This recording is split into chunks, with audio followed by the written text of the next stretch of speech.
1 जनवरी 2025 को पूरा का पूरा विश्व खुशियों में डूबा हुआ था। सभी लोग एक दूसरे को नए साल की शुभकामनाएं दे रहे होते हैं। दोस्तों, एक केरल का परिवार होता है। इस परिवार की एक लड़की जिसका नाम प्रिया होता है, उसको फांसी की सजा सुना देते हैं। दोस्तों, परिवार पूरा का पूरा गम में डूब जाता है और परिवार वाले जो लोग होते हैं वो सभी के सभी भारत सरकार से गुहार लगाने लगते हैं कि हमारी मदद की जाए और हमारी प्रिया को वापस भारत लाया जाए। दोस्तों, इस प्रिया ने वहाँ पर क्या किया था जो यमन के राष्ट्रपति ने इसे फांसी की सज़ा सुनाई थी।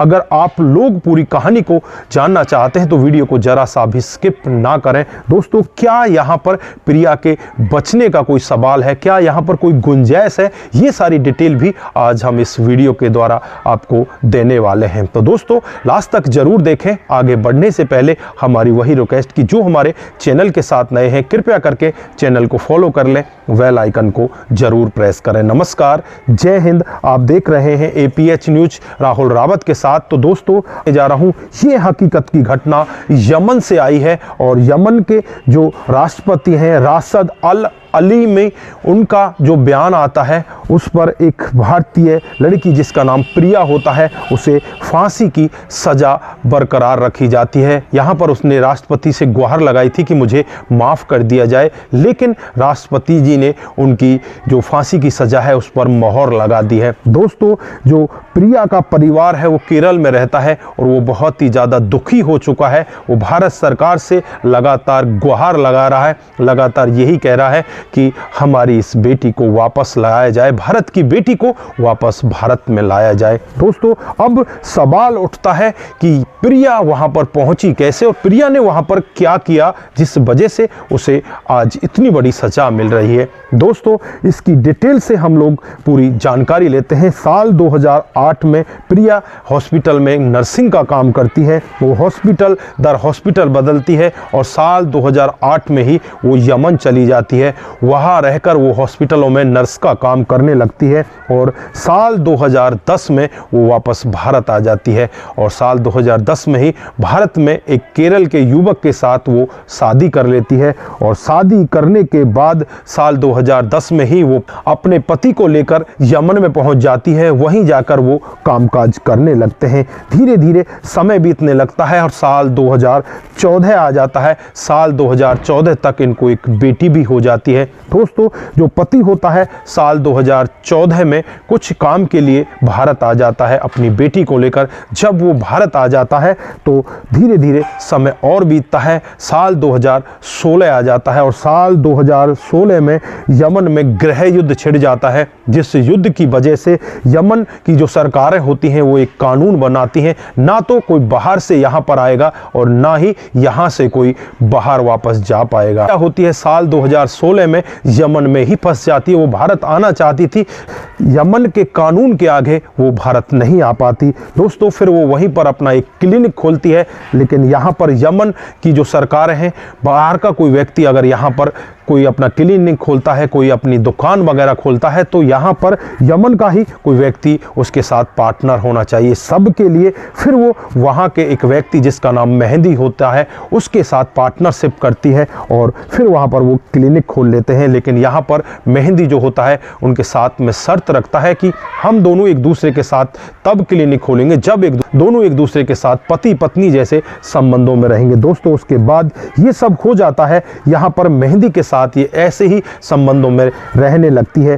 धीरे धीरे समय बीतता है पर जो मेहंदी होता है प्रिया के साथ कई बार लड़ाई करता है, इसके साथ मारपीट करने लगता है और इसके ऊपर दबाव बनाने लगता है। कई तरह का इसके ऊपर दबाव बनाता है। जो क्लिनिक से पैसे आते हैं वो भी अपने पास रखता है। यहाँ पर प्रिया परेशान हो जाती है। परेशान होकर यमन के कोर्ट के अंदर जाती है और वहाँ मेहंदी के खिलाफ मामला दर्ज करा देती है। दोस्तों, मेहंदी को गिरफ्तार कर लिया जाता है। गिरफ्तार करके उसे जेल के अंदर भेज दिया जाता है। कुछ दिन तो ऐसे ही चलते हैं। कुछ दिन के बाद मेहंदी जेल से बेल पर घर आ जाता है और घर आकर फिर से वो प्रिया के साथ रहने लगता है। प्रिया के साथ फिर उससे इसी तरह से लड़ाई होने लगती है। प्रिया यहाँ पर अपने घर अपने देश वापस आना चाहती है, लेकिन यहाँ पर वो आए तो कैसे आए, जो उसका पासपोर्ट होता है उसे ये मेहंदी छुपा देता है। अब प्रिया उस पासपोर्ट को ढूंढने के लिए मेहंदी को बेहोश करना चाहती है और बेहोशी का उसे एक इंजेक्शन देती है। अब यहाँ पर जब उसे इंजेक्शन लगता है तो ओवरडोज की वजह से मेहंदी की मौत हो जाती है। मौत होते ही यहाँ पर आसपास में हंगामा मच जाता है। अड़ोसी पड़ोसी यहाँ पर आ जाते हैं, मेहंदी के घर वाले इसके घर में आ जाते हैं। तुरंत ही डेड बॉडी को उठाया जाता है। पुलिस में ये मामला चल जाता है। दोस्तों, पुलिस यहाँ पर इस लड़की प्रिया को गिरफ्तार कर लेती है और इसके खिलाफ मामला लगातार चलता रहता है। 2020 आ जाता है और साल 2020 में जो यहाँ पर यमन की निचली अदालत होती है प्रिया को फांसी की सजा सुना देती है। दोस्तों, उसके बाद साल 2023 तक ये मामला सुप्रीम कोर्ट में चलता है और जो प्रिया के घर वाले होते हैं, उसका पति होता है, वो यहीं से वकील करते हैं और अच्छा वकील करके इस मामले की पैरवी करते हैं। और साल 2023 में जो सुप्रीम कोर्ट का फैसला आता है, बड़ा ही चौंकाने वाला फैसला आता है, क्योंकि निचली अदालत के जो यहाँ पर फैसले होते हैं उसको सुप्रीम कोर्ट ज़्यादातर नहीं बदलते और ऐसा ही यहाँ पर होता है। सुप्रीम कोर्ट उस फैसले को नहीं बदलते, वही फैसला बरकरार रखा जाता है। प्रिया बहुत ज़्यादा परेशान हो जाती है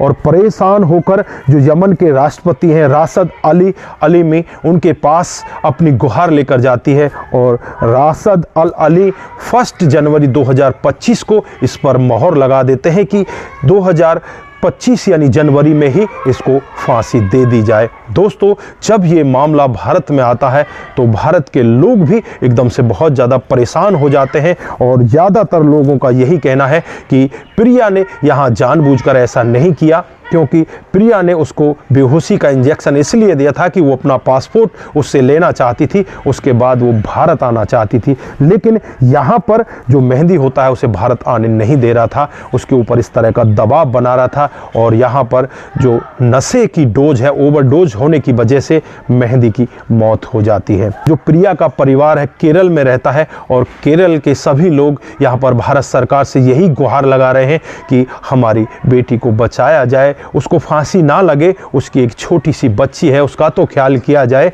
उसे भारत वापस लाया जाए। दोस्तों, आगे होता क्या है, क्या ये प्रिया बच सकती है, क्या ये वापस आ सकती है?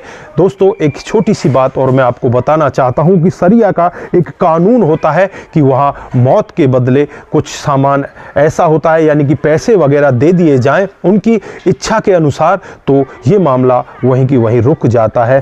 तो यहाँ पर जो कानून है उसके हिसाब से $4 लाख का यहाँ पर उसके ऊपर जुर्माना लगा है। अगर यहाँ पर जो मेहंदी है उसके परिवार वाले इस $4 लाख को लेने के लिए तैयार हो जाते हैं तो शायद प्रिया वापस अपने घर, अपने वतन लौट सकती है। तो दोस्तों, यहाँ पर आप लोग क्या कहना चाहते हैं कि ये $4 लाख उनके परिवार को दे देने चाहिए, प्रिया को बचा लेना चाहिए, या आप कुछ और चाहते हैं? आपकी जो भी राय है एक बार कमेंट बॉक्स में ज़रूर दीजिएगा। दोस्तों, ये बहुत ही दुखद खबर 1 जनवरी 2025 को भारत के लिए आई। तो यहाँ पर आप लोग क्या विचार रखते हैं? आपकी जो भी राय है एक बार कमेंट बॉक्स में ज़रूर दें। दोस्तों, आज के लिए बस इतना ही, फिर मिलते हैं किसी नए मोड के साथ। तब तक के लिए आप अपना ख्याल रखें, परिवार का ख्याल रखें, सतर्क रहें, सावधान रहें। नमस्कार, जय हिंद, जय भारत।